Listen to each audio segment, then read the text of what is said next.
कि मैं तो मैनेज कर लूँगा ऑर्डर, चिंता मत करो, स्टे दिला के ही रहूँगा, बेल दिला के ही रहूँगा। ये बात इतनी खतरनाक है क्योंकि जो क्लाइंट आपके साथ बैठ करके आपको ब्रीफ कर रहा है, एट द सेम टाइम वो आपको रिकॉर्ड भी कर रहा है। मैं बार काउंसिल दिल्ली का चेयरमैन हूँ अभी, और हमारे यहाँ लगभग 1.5 lakh advocate Delhi bar council में रजिस्टर्ड है। अब तो जो नया अभी जनरेशन आ रहा है वो तो कहीं शादी ही नहीं करना चाहता है। वो तो कहता है शादी करने की ज़रूरत क्या है, शादी नहीं करना है। तालियों के साथ स्वागत करते हैं Shri Murari Tiwari ji, chairperson bar council of India. Thank you.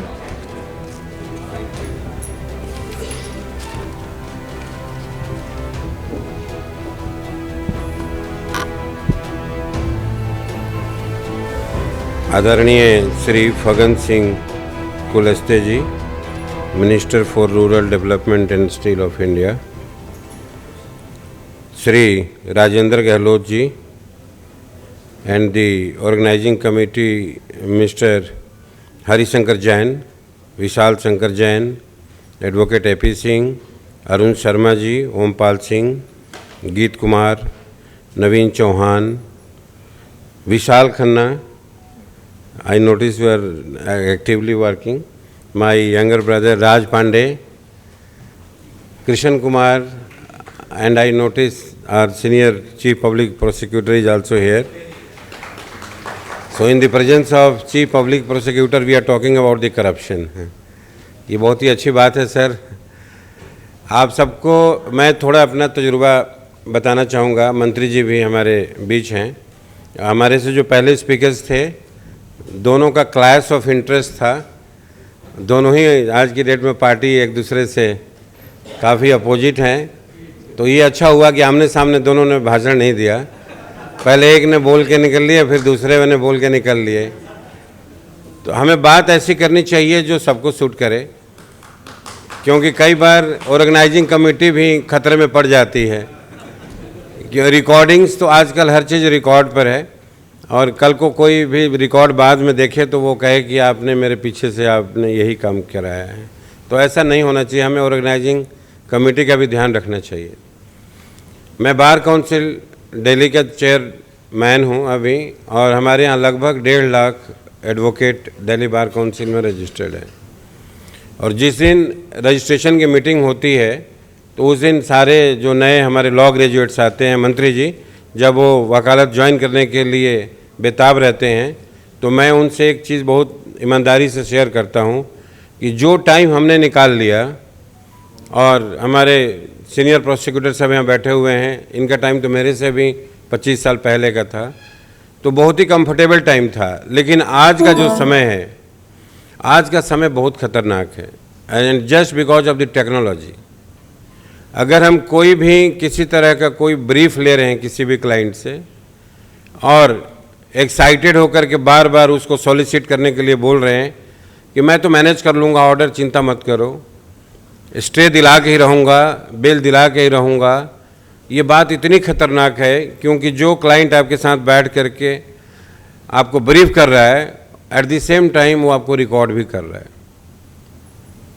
आप कहीं गलतफहमी में ना रहें, आप रिकॉर्डिंग पे नहीं हैं।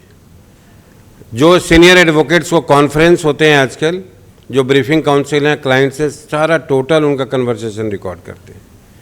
और हमारे बार काउंसिल में हर हफ्ते वकीलों के खिलाफ कंप्लेंट्स लगती हैं। वहाँ हम लोग जुडिशल कैपेसिटी में स्टेट बार काउंसिल में बैठते हैं, और एक एक मीटिंग में जो हर हफ्ते मैं मीटिंग कराता हूँ, करीब 90 to 100 कंप्लेंट्स आती हैं। और क्या शिकायत है उसमें कि मेरे को तो उन्होंने गारंटी दे दी थी, उसके लिए 7 लाख रुपए बोले थे कि मैं बेल करा ही दूँगा, बेल हुआ नहीं, जज साहब को देना था, मैं दे नहीं पाया, और वो 15 लाख रुपये ले लिए। जब आते हैं वकील साहब सामने, कहते हैं नहीं ऐसी तो कोई बात नहीं हुई थी। इतने में वो क्लाइंट मोबाइल निकालता है और कहता है सर सुन लीजिए ज़रा इनका, और नहीं तो पूरा ट्रांसक्रिप्ट टाइप करके एनेक्चर के तौर पे लगा देते हैं। तो आज हम सबको सतर्क रहने की ज़रूरत है, और ये टेक्नोलॉजी ऐसी आ गई है कि करप्शन तो काफ़ी धीरे धीरे इरेडिकेट कर देगी। और ख़ास तौर से जो हमारी अभी प्रेजेंट सरकार है, मोदी जी की जो सरकार है, वो इसमें और भी टेक्नोलॉजी बढ़ती जा रही है डे बाई डे, और मुझे लगता है कि इसमें काफ़ी इम्प्रूवमेंट हुआ है। मैं ब्लेम नहीं करता किसी को, हमें ये देखना है कि कितना सुधार हुआ है। जब तक ये पॉजिटिव एटीट्यूड नहीं रहेगा तब तक आप कुछ अपने आप को सुधार ही नहीं सकते। तो हमें एक तो पॉजिटिव एटीट्यूड रखना है।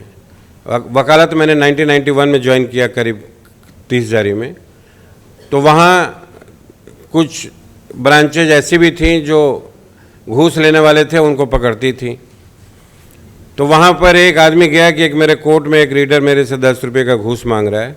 तो उन्होंने कहा ये तो बड़ी मतलब गंदी बात है, ये कैसे मांग सकता है। और टीम तैयार हो गई, नोट भी दे दिया कलर लगा के। जब चलने लगे तो बोले कि हमारा खर्चा पानी तो दे दो। तो हम लोग उस तरह के समाज में पले बड़े हैं, हमारे ब्लड में ही कई चीज़ें मिक्स हो गई हैं। मैंने सुना था कि जो ब्रिटिश सरकार में और उसके बाद इंडिपेंडेंस के बाद भी वहाँ से कोई आता है तो बोलते हैं कि सुविधा शुल्क इंडिया में बहुत ज़रूरी है, ध्यान रखना देना होता है। लेकिन इन सारी चीज़ों के बावजूद जो मुझे अच्छा भी ये लग रहा है कि टेक्नोलॉजी की वजह से बहुत से करप्शन कम हुए हैं। आज आप कोई भी चीज़ अप्लाई करते हैं, इलेक्शन कार्ड बनवाना है ऑनलाइन हो जाता है, लाइसेंस बनवाना है ऑनलाइन हो जाता है, हमारे यहाँ का जो इनरोलमेंट का फॉर्म है ऑनलाइन मिलता है, हर चीज़ ऑनलाइन है। उससे क्या हुआ कि ऑटोमेटिक मुझे लगता है कि 40 to 50% करप्शन इरेडिकेट हो गई है। हम माने या ना माने, काफ़ी कम हुआ है, ट्रांसपेरेंसी काफ़ी कम हुई है। पासपोर्ट्स बनाने का जो प्रोसेस होता था, किसको किसको पैसे देने की ज़रूरत होती थी, तो मैंने देखा है कि ऑनलाइन चीज़ें होने से काफ़ी चीज़ें लाइन पर हो गई हैं। टैक्स डिपार्टमेंट में आपने देखा था, हमारे वकील भाई ज़रूर उसमें कुछ अपोज करते हैं कि ये फेसलेस क्यों कर दिया। अब ऑफिसर का चेहरा नहीं दिख रहा है और फाइल उसके हाथ में है। पहले ऑफिसर का चेहरा दिखता था, वो एडवोकेट को भी देखता था, पार्टी को भी देखता था, तो उसमें काफ़ी हद तक आइडेंटिफाइड होते थे और करप्शन के स्कोप ज़्यादा थे। तो गवर्नमेंट का काम है एक तरफ से लगातार सुधार करते रहना, हमारा काम है एज ए सिटीजन उसमें कोऑपरेट करना। किसी को गाली दे करके, एक एक्स मिनिस्टर ने कुछ बोला, एक दूसरे आप विचारधारा के आगे उसको गाली दे करके हमारा कोई पर्पस सर्व नहीं होगा। पॉपुलेशन भी मैंने देखा है धीरे धीरे काफ़ी कम हो गई है। हमारे जनरेशन में तो अपने आप ही लोग रेगुलेट कर रहे हैं, जो मेरे जनरेशन के हैं। जो जब हमारे पिताजी का टाइम था तो कम से कम हर आदमी 4, 5, 6 भाई बहन होता था। आज की डेट में हम 2 पर आ गए हैं कि हमारे 2 ही बच्चे होने चाहिए। कई हमारे मित्र उनके 1 ही बच्चे हैं। अब तो जो नया अभी जनरेशन आ रहा है वो तो कई शादी ही नहीं करना चाहता है। वो तो कहता है शादी करने की ज़रूरत क्या है, शादी नहीं करना है। तो ऑटोमेटिक कई समस्याओं का समाधान होता जाता है। जब मैं ग्रेजुएशन में था तो मैंने पूछा फादर से कि पिताजी तो पॉपुलेशन बहुत बढ़ रही है हमारे देश की, बच्चे तो ज़्यादा होना ठीक नहीं होगा। तो हमारे फादर ने कहा बेटा तुमने पूरे जनसंख्या का टेंशन क्यों ले लिया सर पे।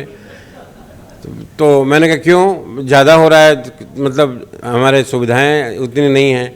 तो उन्होंने बोला कि तुम्हें अभी अंदाज़ा नहीं है, जब हमारे देश, हमारे ही हिंदू मैथोलॉजी में है कि महाभारत हुआ, तो महाभारत में कौरवों की जो सेना थी वो उस आर्मी की काउंटिंग नहीं थी। तो मेरे पिताजी ने बोला कि आज तो हमारे आर्मी की काउंटिंग है, हम काउंट कर सकते हैं कि हमारी कितनी आर्मी है। तो कह रहे हैं कि जब उस वक्त जो काउंटिंग ही नहीं थी जिस आर्मी की, और वो भी सोसाइटी चल रही थी, तो इतना टेंशन लेने की ज़रूरत नहीं है। और आज उनकी बात बिल्कुल सही हो रही है कि हम सब 2-2 बच्चे पे आ गए हैं। यहाँ जितने लोग बैठे हैं मुश्किल से किसी का 3 होगा। लेकिन अब जो नई जनरेशन आ रही है उनके लिए सबसे बड़ी चिंता का विषय है कि वो शादी नहीं करना चाहते, शादी करेंगे तो 1 बच्चा होगा। तो जो हमारे अश्विनी उपाध्याय जी जनसंख्या को लेकर के बहुत चिंतित थे, हालांकि हमारी सरकार जो अभी गवर्नमेंट में है, सेंट्रल गवर्नमेंट में खुद ही चिंतित हैं। हमारे प्राइम मिनिस्टर ने लाल किला से अनाउंस किया था कि he will think about this population control also. हाँ, हमें क्या करना होगा कि जो पॉपुलेशन है हमारी, ये जो हमारे यूथ है, इसका यूज कैसे हो, इनको ज़्यादा से ज़्यादा काम में कैसे लगाया जाए, ये ज़्यादा इम्पोर्टेंट हमारे लिए। ये तो हमारी स्ट्रेंथ है। कई ऐसे कंट्री हैं वहाँ तो पॉपुलेशन ही नहीं बढ़ रही है, वहाँ तो प्रमोशन दिया जाता है, पैसे दिया जाता है कि एक आधा बच्चा हो जाए। अभी हमारा वो स्टेज आया नहीं है, लेकिन हमारा स्टेज आ जाएगा, मुझे लगता है 15 से 20 साल के बाद हमारा भी वो स्टेज आएगा। लेकिन आज जो यूथ है उसका यूटिलाइजेशन कैसे हो, उनके लिए एम्प्लॉयमेंट जनरेट ज़्यादा से ज़्यादा कैसे हो, वो ज़्यादा इंपॉर्टेंट है हमारे लिए। उनको काम में लगाओ, जैसे चाइना ने लगा करके अपने यूथ को, और उन्होंने अच्छी तरह से अपने उसको यूटिलाइज करके अपने आप को बढ़ाया है, तो उसी तरह से हमें यूथ को भी लगाना है। और स्वराज का जो नारा है, आज जो हमारे ये ऑर्गेनाइजर्स हैं, बहुत ही अच्छा नारा दिया है। और ये तो ब्रिटिशर्स के टाइम में, मैं तो पॉलिटिकल साइंस का स्टूडेंट हूँ, स्वराज स्वराज स्वराज ही पढ़ा है हमने पूरे जीवन में। लेकिन आज जो मुझे लगता है कि जो इस सब्जेक्ट का रेलिवेंस है वो ये है कि अपने आप को रोकना है, अपने आप को किसी करप्शन में इन्वॉल्व नहीं करना है। अगर कोई करप्ट ऑफिसर आमने सामने आता है तो उसको सुधारने का उपाय निकालना है, और उसके लिए मोबाइल हमारे हाथ में है। तो मुझे लगता है कि हम बहुत चीज़ों को सुधार सकते हैं, बहुत जो ऑफिसर्स करप्ट हैं उनको लाइन पर ला सकते हैं, और ये जैसे करप्शन रुक जाए तो हमारा स्वराज तो ऑटोमेटिक बहुत ही और सुनहरा हो जाएगा।